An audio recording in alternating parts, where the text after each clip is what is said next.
Welcome back to my channel south Andaman blog থেকে সবাইকে good morning জানাচ্ছি। তো গুড মর্নিং, আজকে আমি রোড থেকেই শুরু করছি। এই দেখুন মেন এটিআর রোডের পাশে এই যে এই নালাটায় কুমির ওঠে। তো আমি ক্যাপচার করতে পারিনি, যাই হোক। তো দুই ছেলেকে বাসে তুলতে গেছিলাম, তো ওরা বাসে করে চলে গেল স্কুলে। আবার এই যে আমি ঘরের দিকে যাচ্ছি, তো ভাবলাম একটু শ্যুট করি। তারপরে এই যে আকাশের ভাবটাও দেখাচ্ছে, এই দেখুন এই যে কালো হয়ে আছে আকাশটা, মেঘ আছে, এদিকটা আবার হাওয়া। তারপরে চলে আসলাম ঘরে, এসে দেখি গাছটায় ফুল ফুটে গেছে। তো ভাবলাম শেয়ার করে। এটা হলো জেলবেরিয়া, এটা পাশের দিদি দিয়েছিল, ছোট একটু চারা ছিল। তবে এই দেখুন এই যে কড়ি আর একটা এখনও ফোটেনি, আর এটা ফুটেছে। তবে এই ফুলটার একটা গুণ আছে, অনেক দিন থাকে গাছে। তারপরে চলে আসলাম রান্না বলতে এখানে আমি চাল চড়িয়েছি ভাতের জন্য। এই পাশটায় মাছ ভিজিয়েছি, এখানে ফাঁসা মাছ আছে। যাই হোক, এখানে আর খুলে দেখালাম না। তো মা এসেছে, মা গেছে শাক তুলতে। তো এই যে শাক তুলে চলেও আসছে। তো এই শাকটা হলো হেলেঞ্চা শাক। আশা করি ভিডিও আপনাদের ভালো লাগবে, দেখতে থাকুন। আর ভয়েসটা আমি পরে দিচ্ছি। এই যে শাক তুলে এই যে আমাকে দেখে হাসছে যে আমি ভিডিও করছি। তারপরে এই যে আবারও এখানে শাক সব বেছে দিচ্ছে, রান্না করব তো। আর মা থাকলে সবারই হয়, একটু কথা হয় বেশি, কথাবার্তায় যায় দিনটা কেটে আমাদের সবারই, সব মেয়েদেরই। মা পেলে পর একটু কথাবার্তা হয়, যাই হোক ঘর সংসার, যাই হোক কথাবার্তা। তারপরে চলে আসছি দুপুরের রান্নায়। শাক তো হয়েছে, সেটা শেয়ার করলাম না। এখানে ডিম সিদ্ধ করে আদা করে মানে দুই ভাগে করে তারপরে আলটি পাল্টি করে একটু লাল লাল করে ভেজে নিয়েছি। তো মা এসেছে ঠিকই, তো লঙ্কা নিয়ে আসছে। তো লঙ্কা হয়েছে ভীষণ ঝাল, বোম্বাই লঙ্কা। তো সেই লঙ্কা থেকে ডিম ভাজা করেছি। এই যে আলটি পাল্টি করে একটু মানে লো ফ্লেমে করে ভাজা করতে হবে, হাই ফ্লেম দেওয়া যাবে না। আর বারে বারে নাড়াচাড়া দেওয়া যায় না। এই হয়েছে, এই ডিম ভাজা করতে একটু কষ্ট হয়, তবে ধীরে সুস্থে করলে ভালো হয়। তারপরে এই যে পেঁয়াজ কুচি, আর এই যে সেই লঙ্কাটার কথা বললাম না যে বোম্বাই লঙ্কা ভীষণ ঝাল। তো আমি এখানে একেবারেই গোটা লঙ্কাটা দিয়েছি। তো পেঁয়াজ দিয়ে একটু নাড়াচাড়া করছি, একটু লাল লাল হবে। তো আগেই বলছি লো ফ্লেমেই করছি সব কিছুই। পেঁয়াজটাও ভাজা লো ফ্লেমে, ডিমটাও ভাজা করেছি লো ফ্লেমে। তো আজকে এটাই শেয়ার করলাম রান্নাবান্নার ভিতরে। এটা একটু ভাজার পর এই যে ডিম ছেড়ে দিচ্ছি। তো এইভাবে ভাজলে কি হয়, কুসুমটা বাইরের সাইড আসে না, মানে আলাদা হয়ে যায় না বলার মানে, ডিমের সঙ্গেই রয়েছে, কুসুম একটাও বাইরে আসেনি। অবশ্য কাটা, তারপরেও ডিমের সঙ্গেই রয়েছে কুসুমটা। তো এইভাবে ভাজা করে খেতে খুব ভালোই লাগে আমাদের কাছে। তারপরে চলে গেলাম ছেলেকে নিতে। এই যে ছেলে আগে, আমি পিছনে, ও ঢুকে যাচ্ছে, এই যে ঢুকে গেছে ঘরের রাস্তায়। আমি একটু আস্তে আস্তে যাচ্ছি। তো এখন তো বৃষ্টির সিজন, আর বৃষ্টি হওয়াতে সব এই যে জল ভরেছে, কাদা, গাড়ি চলছে সারাদিন, কাদা কাদা তো হবেই। তো বাচ্চাদের ভীষণ কষ্ট হয়, শুধু আমার বাচ্চা বলছি না, সব বাচ্চাদের জন্যই বলছি যে সব বাচ্চারা হাঁটাচলা করে, যাই হোক তখন শুতে লেগে যায়। এই যে ঘরে ঢুকে গেছি, এখন আবার আকাশটার ভাব দেখাচ্ছি। এখানটায় আমি জামা কাপড় মেলে দিয়েছি, হাওয়া লাগছে, যাই হোক শুকিয়ে যাবে।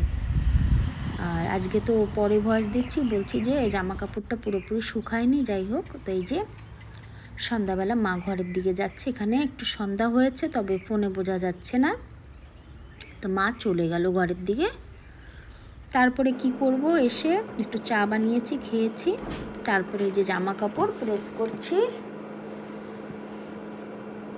তো এখানটায় প্রথমে বড় ছেলের জামা প্রেস করছি।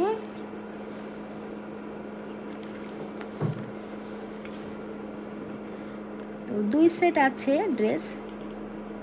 তো আয়রন করে রাখলে হয় কি, কারেন্ট থাকে না হঠাৎ করে, তখন সুবিধা হয়। এই কারণেই প্রেস করে রাখি, যে সকালবেলা পড়তে গেলে হয়তো কারেন্ট নেই।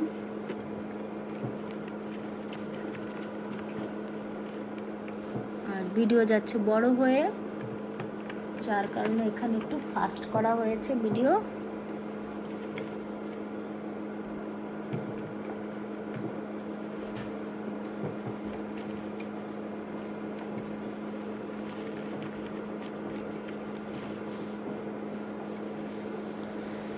তো প্যান্টটা শেয়ার করলাম না, শুধু জামাটা শেয়ার করলাম প্রেস করা।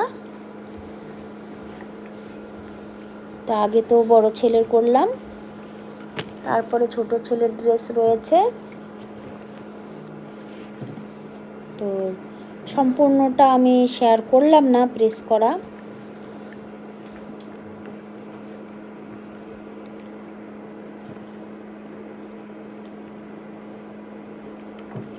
তো জামা প্রেস করতে না একটু কষ্টই হয়, ভাঁজ করতে হয়, ভাঁজের উপরে প্রেস করতে হয়, মানে 4টে দাগ আসে, সবাই করে। তো এটা হয়েছে একটু কষ্টর কাজ, এই কারণে বললাম। এই যে ধরে এখন আবার এখানে দাগ দিতে হবে। প্যান্ট হলে না সুবিধা হয়, প্যান্টে শুধু ধরো আর দুটো মানে একসঙ্গেই দুটো সাইড ফোল্ড করে নিলে এক সাইড হয়ে যায়। এই যে প্যান্টটা করব এখন, বললাম না ছোট ছেলের প্যান্টটা শুধু শেয়ার করেছি প্রেস করা।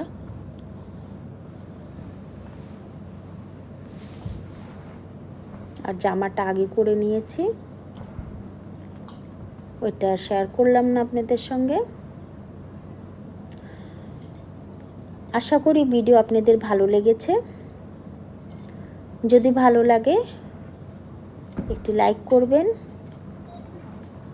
কমেন্টসে জানাবেন কেমন হয়েছে ভিডিওটা শেয়ার করবেন। পাশে থাকা বেল নোটিফিকেশানকে অলে সেট করে রাখুন। আর যারা আমার ভিডিও নতুন দেখছেন তারা চ্যানেলটাকে সাবস্ক্রাইব করে দেবেন। তো আয়রন করার পরেও আমি দেখলাম যে জামা কাপড় আছে কিছু জমে। তো আজকেরটা তো শুকায়নি, যাই হোক কালকেরই ছিল জামা কাপড়। তো ভাঁজ করে নেব ওগুলিও।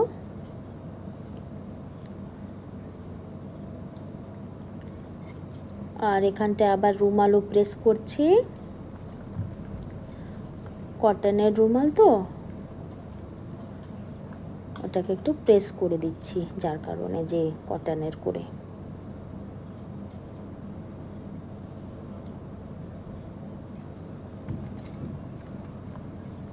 তো এই যে এখন প্রেস হয়ে গেছে, এখন যাব এই যে জামা কাপড় ভাঁজ করছি। আশা করি ভিডিও আপনাদের ভালো লেগেছে।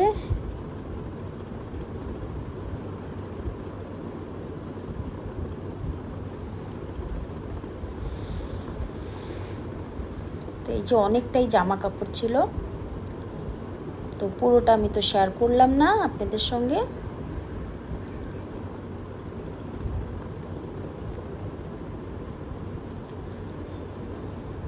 আর জামা কাপড় বলতে ডেলি ইউজে অনেকটাই থাকে, স্কুলের ইউনিফর্ম, অফিসের ডিউটির ড্রেস সবটাই মানে ধুতে হয় ডেলিরটা ডেলি, তো জমে